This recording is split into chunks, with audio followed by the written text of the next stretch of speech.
अरे, ये महाराज जी को क्या हुआ है? इन्हें ऐसे नीचे क्यों लेटाया गया है? और ये क्या, सब महाराज जी और माता जी और इतने सारे श्रावक श्राविकाएं इनके पास क्यों बैठे हैं? यहाँ तो हर कोई नमोकार का जाप, भक्तामर पाठ कर रहा है। क्या आप भी जानना चाहते हैं कि यहाँ क्या चल रहा है? चलिए जानते हैं इस सेंचुरी के महान आचार्य श्री शांति सागर जी महाराज जी के बारे में। ये तब की बात है जब भारत पर अंग्रेजों का रूल था। ऐसे समय में अपने धर्म का पालन यानी धर्म को फॉलो करना तो मुश्किल था ही, और तो और मुनिराज का फ्रीली आना जाना भी पॉसिबल ही नहीं था, संभव नहीं था। ऐसे टफ सिचुएशन में भी शांति सागर महाराज जी ने दीक्षा लेकर उन्होंने जैन साधु परंपरा मतलब इस दिगंबर ट्रेडिशन को फिर से शुरू किया। उनकी मुनिचर्या सबके लिए एक आदर्श थी, आइडियल थी। अपना अधिकतर समय वे ध्यान, स्वाध्याय, व्रत उपवास में लगाते थे। साथ ही साथ अपने उपदेशों में मतलब अपनी प्रीचिंग से समाज के डेवलपमेंट के लिए, उत्थान के लिए भी बहुत काम करते थे। जैसे कुप्रथाओं को हटाना, जैन ग्रंथों का पब्लिकेशन एक्सेट्रा। आचार्य श्री अपने संघ के साथ विहार यानी कि एक जगह से दूसरी जगह जाते हुए सिद्ध क्षेत्र कुंथलगिरी पहुंचे। शायद विहार में थकान बहुत हो गई और आचार्य श्री को तो फीवर हो गया। बहुत तेज फीवर होने पर नेक्स्ट डे आचार्य श्री ने प्रवचन में कहा कि अब हमें प्रॉपरली दिखाई नहीं देता है, दिन पर दिन तो ये और भी कम होता जाएगा। इसीलिए अब हम सल्लेखना लेने का विचार कर रहे हैं और अब हम ज़्यादा से ज़्यादा ध्यान और मेडिटेशन करेंगे। बट ये सल्लेखना, समाधि होती क्या है और क्यों ली जाती है? सल्लेखना शब्द दो शब्दों से बना है, सत प्लस लेखन। सत का मतलब है अच्छी तरह से और लेखन का मतलब है क्रश करना, मतलब रिड्यूस करना, कम करना। मतलब शरीर और कषायों को अच्छी तरह से कम करते जाना ही सल्लेखना है।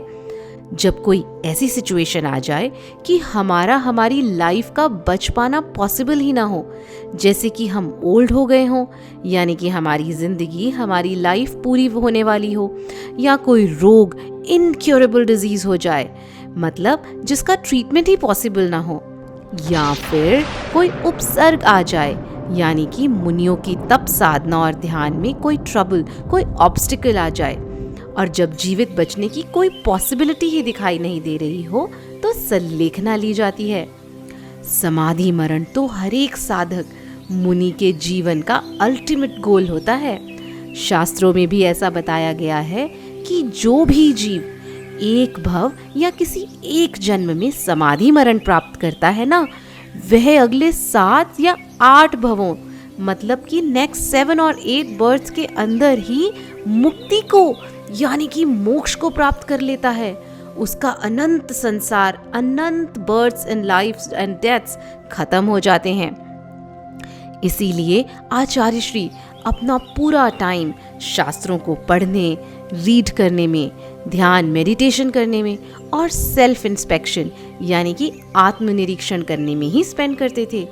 वो तो बहुत फास्टिंग आदि भी करते थे। उन्होंने आहार त्याग तो शुरू कर ही दिया था और अब 1 वीक के लिए उन्होंने नियम सल्लेखना ले ली, मतलब कुछ दिनों के लिए नियम या व्रत लेना, यानी 1 वीक के लिए केवल वाटर ही लेने वाले थे। वे अपने संकल्प, अपने रेजोल्यूशंस को पालन करने में बहुत ही स्ट्रॉन्ग विल्ड थे, डिटरमाइंड थे। अगले केवल 4 ही दिनों में उन्होंने अपनी नियम सल्लेखना को यम सल्लेखना में चेंज कर दिया। मतलब अब अपनी लाइफ के एंड तक, अपने जीवन के अंत तक, मरण आने तक का व्रत ले लिया। आचार्य श्री ने बहुत आवश्यकता होने पर ही या जब बिल्कुल ज़रूरी लगे तभी सिर्फ वाटर लेने की छूट रखी थी, अलाउंस रखी थी।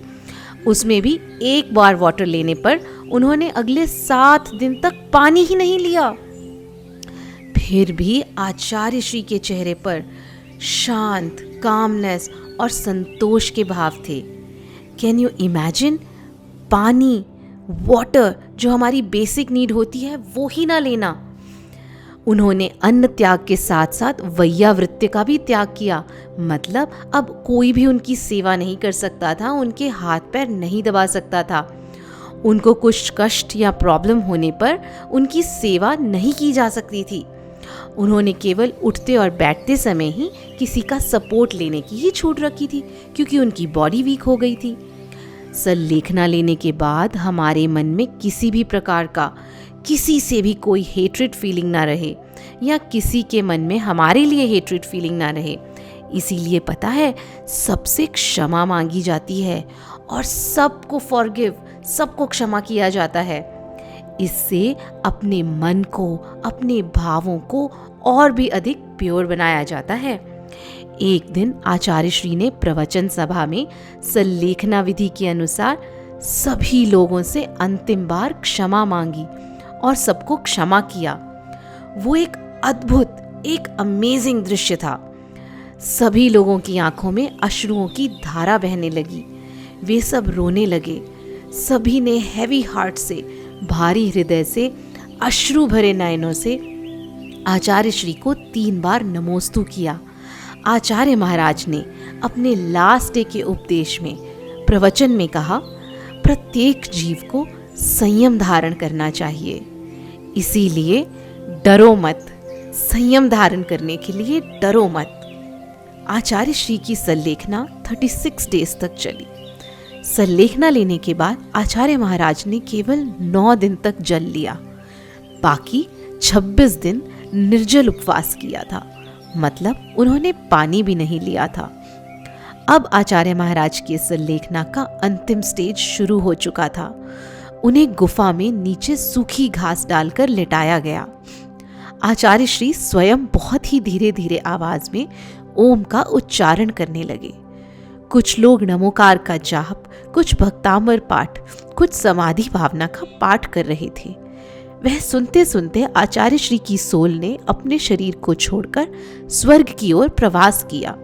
इतने कष्ट, हार्डशिप सहने के बाद भी उनके चेहरे पर सौम्य और कामनेस के भाव थे।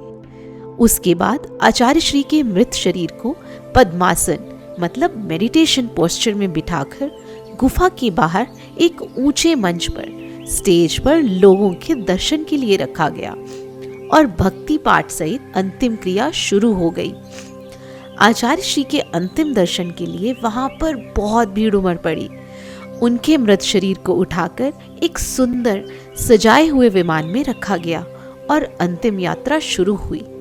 उसके बाद विधि अनुसार अभिषेक व पूजन आदि के संस्कार किए गए और उनके पार्थिव शरीर को अग्नि दी गई। तो देखा आपने, हम सब तो मरने के नाम से ही घबराते हैं, दुखी होते हैं, रोते हैं, और दूसरी तरफ इन आचार्य श्री को देखो जो पूरे ज्ञान के साथ उत्साहपूर्वक, विदाउट एनी फियर, अपने अंत समय अपनी मृत्यु को गले लगा लिया, एक्सेप्ट कर लिया।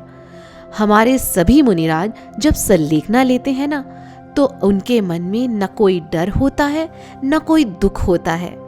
इस अवसर को पूजा, भजन और धार्मिक मंत्रों के पाठ से एक फेस्टिवल के रूप में मनाते हैं। इस अद्भुत अवसर में मुनिराज बहुत आनंदित होते हैं, खुश होते हैं। इसीलिए संलेखना को मृत्यु महोत्सव भी कहा जाता है। तो क्यों ना हम भी आचार्य शांति सागर महाराज जी से प्रेरणा लेकर समाधि मरण की भावना भाएं और अपनी आत्मा का कल्याण करें। करेंगे ना? जय जिनेंद्र।